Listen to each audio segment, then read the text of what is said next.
Estamos en Utah, en la zona conocida como Monument Valley. Cuando supe que iba a venir aquí y quería grabar algún tipo de reseña visual o de algún comentario de libros, pensé qué tipo de libro podría ser adecuado para hablar de él aquí, en este sitio tan impresionante y tan monumental. Y elegí este libro precisamente por ser impresionante y ser monumental, no solamente por tamaño, sino y sobre todo por el contenido que tiene. Recomendar este libro es quizá en cierta forma una especie de impostura, en el sentido de que recomendar un libro que tiene, si no me equivoco, 600 páginas, denso, sobre filosofía, que aborda autores tan complicados y que en algunos casos nos pillan tan lejanos en el tiempo, en el espacio y en el ámbito del conocimiento, pues como Nicolás de Cusa, por ejemplo, o como Giordano Bruno, o como Feuerbach. Pues desde luego puede parecer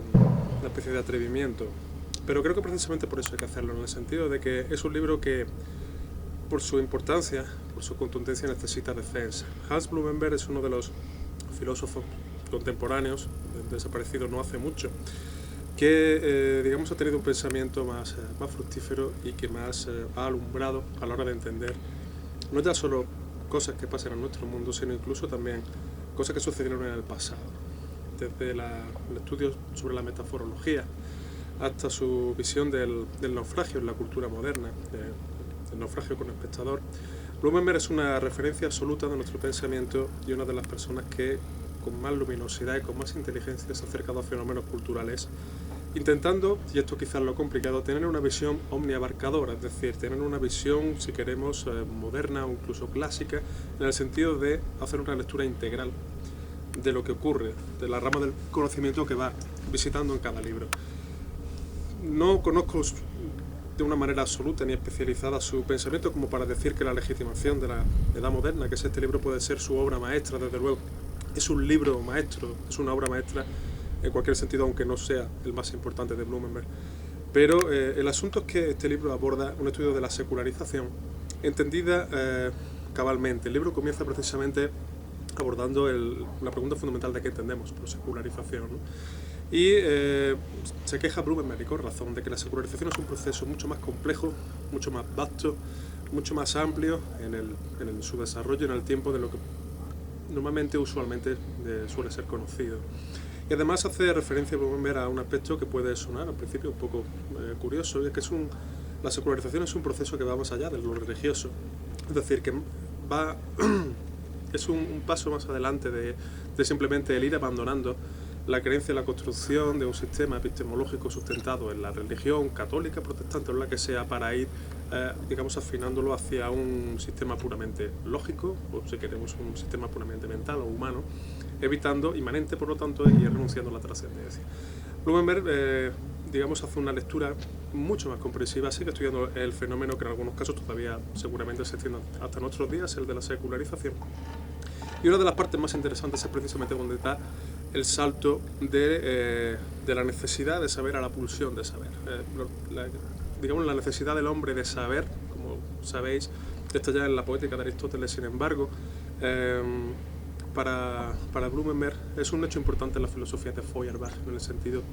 de que él se plantea el impulso de saber. Y luego Blumenberg plantea ese paso que hay entre la necesidad de Feuerbach, del impulso que dice él de saber,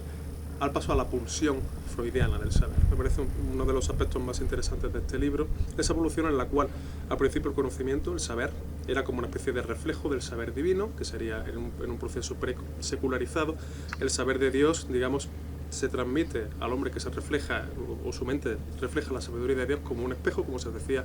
en el famoso texto de la carta de San Pablo a los Corintios, y esa concepción que pasa casi sin ser tocada por el propio Nicolás de Cusa, por toda la filosofía aquinatense, prácticamente hasta el siglo XIII. Luego, posteriormente con el Renacimiento va delimitándose, vía Maquiavelo, vía Bodino, etc., va pasando, digamos, en un proceso transicional hacia un entendimiento del mundo en el cual, o mejor dicho, del conocimiento en el cual es el hombre el que tiene, de una manera natural, incita y propia, tiene esa necesidad de conocimiento sin necesidad de que sea una especie de reflejo divino, y que el saber conseguido, el saber necesitado y por lo tanto después adquirido mediante el estudio, no es ya una emanación divina,